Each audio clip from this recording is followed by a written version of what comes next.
আর একবার ওখান থেকে ওদিক থেকে নিয়ে আসো। এগুলো লালা পড়ে সবসময়। হ্যাঁ, হুম খাওয়ার পরে বেশি পড়ে, হুম আর সকালে ঘুম থেকে ওঠার পরে একটু কম, মানে তখন পড়ে না বললেই চলে। আরেকবার নিয়ে যান হাঁটা দেখি। এসব সেরিব্রাল পলসি, বাচ্চাটি বয়স 5 বছর 8 মাস, বুঝতে পারে না, ঠিকমতো করে হাঁটতে পারে না, কথা বলতেও পারে না, এক কথায় ডেভেলপমেন্টাল ডিলে, মাইলস্টোন ডিলে।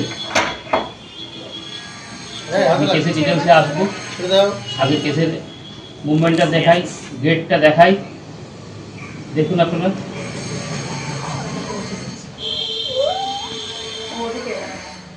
সামনে সামনে ফোন সামনে সামনে চলো, যাবো ওদিকে যাবো, কিন্তু আগে চলো। Case of cerebral পলসি, case of cerebral পলসি। দেখি কেমন ধরে রাখতে পারে না, বসতে পারে না, দেখি কিরকম দাঁড়িয়ে থাকে, ঠিকমতো করে কথা বলতে পারে না, 5 বছর 8 মাস বয়স, বসতে পারে, দেখি বসান, দৃষ্টিভঙ্গিটা তাকানো, বেঞ্চে বসান, এখানে দৃষ্টিটাও আলাদা। আমরা দেখব কেসের ডিটেলসে। ভয় পায়, ঠিক আছে দেখছি। নতুন জায়গা তো ওর জন্য বেশি ভয় পাচ্ছে। এই যে ভয়ে ওই গুটিয়ে আছে। কি নাম, নাম কি? দাঁড়ান, আমি পারলে তো জানি, আমি সেটাই তো সমস্যা, তাহলে আর সমস্যা হবে কেন? নাম বলো, কি নাম তোমার?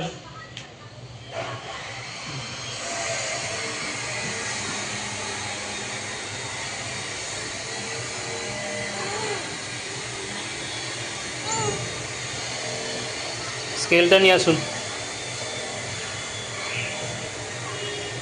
চুলগুলো এরকম রাফ, শক্ত এখন।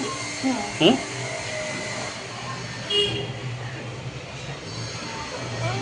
রুমালটা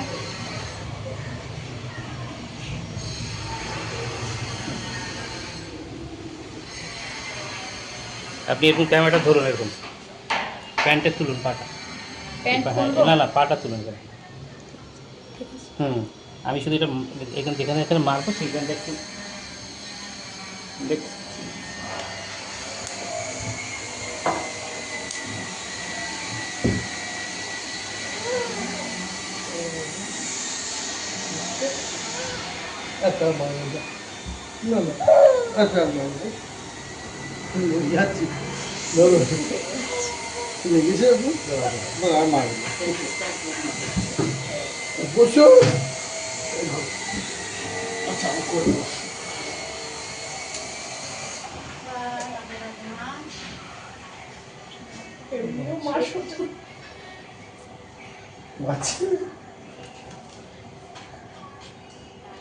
সবাই হাসছে, তোমার মারছে তাই।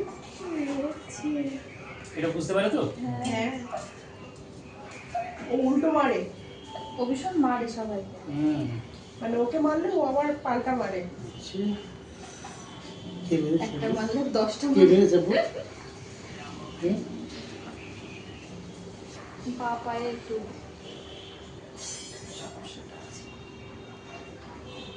ফ্ল্যাট ফুট তো মনে হচ্ছে।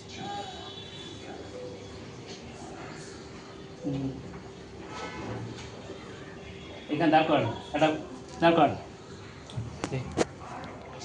দাঁড় করান। মাই ডিয়ার ফ্রেন্ড, আজকে আমি একটা কেসের দেখাতে চাইছি। এর একটি ভীষণ উল্লেখযোগ্য এবং শিক্ষণীয় এবং লক্ষণীয় কেস। জুনিয়র হোমিওপ্যাথি ডাক্তারদেরকে দেখানোর জন্য এবং শেখানোর জন্য, জনসাধারণকে স্বাস্থ্য সম্বন্ধে সচেতন করতে আমি এই কেসের ভিডিওটা দিতে চলেছি। যারা হোমিওপ্যাথি ভালোবাসেন এবং যারা হোমিওপ্যাথি সম্বন্ধে উন্নাসিকতা দেখান, তাদেরকে অনুপ্রাণিত করতে আমি এই ভিডিওটা দিতে চলেছি। এই কেসের মধ্যে অনেকগুলি লক্ষণীয় বিষয়, শিক্ষণীয় বিষয়, এই কারণে আমি দিতে চলেছি। কেন শিক্ষণীয় বিষয়? আমি কেসটা শুরু করেছি 16/11/2025, 16/11/2025, বয়স 5 বছর 8 মাস, বয়স 5 বছর 8 মাস, সেরিব্রাল পলসি। ভিডিওটা দেখালাম এর আগে, সেরিব্রাল পলসি। পেশেন্ট হাঁটতে পারে না, ঠিকমতো করে হাঁটতে পারে না, বসতেও পারে না, কথা বলতে পারে না। এক কথায় ডেভেলপমেন্টাল ডিলে বা মাইলস্টোন ডিলে, সঙ্গে প্রচুর স্যালাইভেশন, কনস্ট্যান্ট একটা স্যালাইভেশন আছে। আমি ডিটেলস কেস হিস্ট্রি নিয়েছি।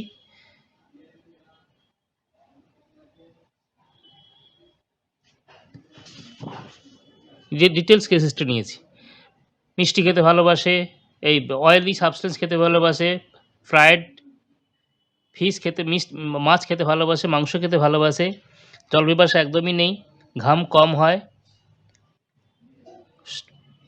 স্টুল একটা কনস্টিপেট 2 দিন ছাড়া হয়, পেচ্ছাপ ইউরিনটা অফেন্সিভ, ঘুম একটা খুব বেশি হয় না, খুব রাগ আছে, সবসময় জড়িয়ে হতে চায়, ডিজায়ার টু বি ম্যাগনেটাইজড, খুব রেস্টলেস। মায়ের পিসিওডি ছিল। ফ্যামিলি হিস্ট্রিতে মায়ের একটা গ্রিফ ছিল। ছোটোবেলা থেকে মায়ের ছোটোবেলা থেকে গ্রিপ এবং লং কন্টিনিউড গ্রিপ মায়ের 6 বছর বয়স থেকে গ্রিপ শুরু হয়েছে। সেই গ্রিপটা এখনও চলছে। সেই গ্রিপ নিয়েই ভদ্রমহিলা বিয়ে করেন এবং সেই গ্রিপটা চলতে থাকে, কন্টিনিউ চলতে থাকে। প্রেগন্যান্সির পিরিয়ডেও গ্রিপ ছিল এবং আমি যখন জিজ্ঞেস করি তখন নোট ডাউন করেছি গ্রিফ, উইপিং, ডিপসাই, গ্রিফের সঙ্গে উইপিং, ডিপসাই, এবং সেই নিয়ে ম্যারেজ হয়, তারপরে সেটাও চলতে থাকে। সেই ইনফার্টিলিটিও কিছুটা ছিল, যেহেতু পিসিওডি ছিল মায়ের। সেই চলতে থাকাকালীনই অবস্থাতেই ফার্টিলাইজেশন হয়, গ্রিপটা ইমপ্ল্যান্ট হয়। তো নানা রকমের পরীক্ষা নিরীক্ষা হয়েছে।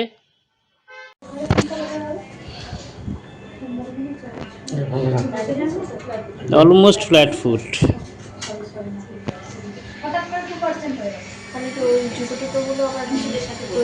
কিছু প্রয়োজন, কিছু লাভ হবে না। কি লাভ হবে? ফ্ল্যাট ফুট দেখলাম অন্য কারণে, আমার ওটার সঙ্গে দরকার আছে বলে, তাই। পাগুলো না খুব কাঁপে, আমাদের বিশেষ করে বাঁ পাটা প্রথম দিকে একদম ছোটবেলাতেই বাঁ পাটা কাঁপতো। এখন দাঁড় করালে সেটা মাঝে মধ্যে কাঁপে, সবসময় না। যখন শরীরটা দুর্বল থাকে দেখেছি তখনই বেশি কাঁপে। ছোটবেলা থেকেই সর্দি কাশি সমস্যাটা। এর কিন্তু বুকে সর্দি নেই বলে, নাকের এখানে আওয়াজটা আসে, গলা থেকে আসে আওয়াজটা। মাথার চুল না ওর একটা করে পাকে। ওরে বাবারে, এখন হোমিওপ্যাথি ফলো করে তখন একটু অ্যালোপ্যাথিতে এরকম হয়। ধরে রাখুন দেখি আমি যদি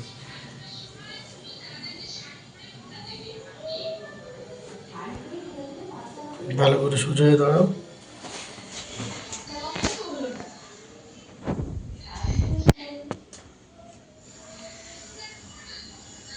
পাঁজরগুলো এরকমই।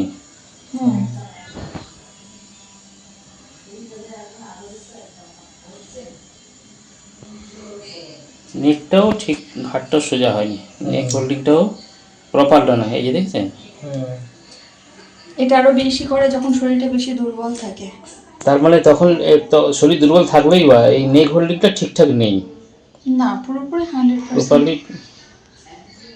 বহু পরীক্ষা নিরীক্ষা হয়েছে, বহু জায়গায় দেখানো হয়েছে। সিরাম ক্যালসিয়াম, এই হিমোগ্লোবিন, টোটাল কাউন্ট, এগুলো করা হয়েছে। A negative blood group, vitamin D3, যেমন পাতার পর পাতা পরীক্ষা হয়। এখানে একটা PNS এক্সরে নাইজোফ্যারিংসে এখানে একটা অ্যাডিনয়েড আছে, এনলার্জ অ্যাডিনয়েড আছে। এটা 13 ফেব্রুয়ারি 2025 করা। আরও নানা রকম, এটা ব্যাঙ্গালোরে দেখানো হয়েছে, বেঙ্গালুরু। এখানে Girish HC MBBS MD paediatrics, Vikram hospital, ব্যাঙ্গালোরে দেখানো হয়েছে, কোনো কিছুতেই কোনো কিছু হয়নি। অ্যালোপ্যাথি ডাক্তার এখানে বেরা টেস্ট হয়েছে already, brain stem response ABR, এটাও ব্যাঙ্গালোরে হয়েছে। নানা রকমের পরীক্ষা হয়েছে এখানে। বেরা টেস্টের জন্য একটা সরকারি হাসপাতালে দেখানো হয়েছে, বেরা টেস্টের জন্য বেরা ফর হিয়ারিং জন্য রেফার করা হয়েছিল। নানা রকমের পরীক্ষা হয়েছে এখানে। একটু টিউবাকুলিন টেস্ট হয়েছিল, টিউবাকুলিনে স্লাইটলি ইন্ডিউরেশন দেখা গেছে। তো বিভিন্ন পরীক্ষা হয়েছে, কিছু রেজাল্ট তেমন আসেনি। এটা নিউমোনাইটিস ধরা পড়েছিল একবার 2021 সালে। নানা রকমের পরীক্ষা হয়েছে। সব কিছু কনসিডার করে ইগনেশিয়া 0/1 16 ডোজ দিয়েছি। ইগনেশিয়া যেহেতু গ্রিপ লং কন্টিনিউড গ্রিপ, এবং আমি হিস্ট্রি অফ প্রেজেন্টলি পিসি নিয়েছি ঠিকঠাক করে, সমস্ত কিছু ডিটেলস অনেকক্ষণ সময় ধরে দেখেছি। ইগনেশিয়া 0/1 16 ডোজ দিয়েছি।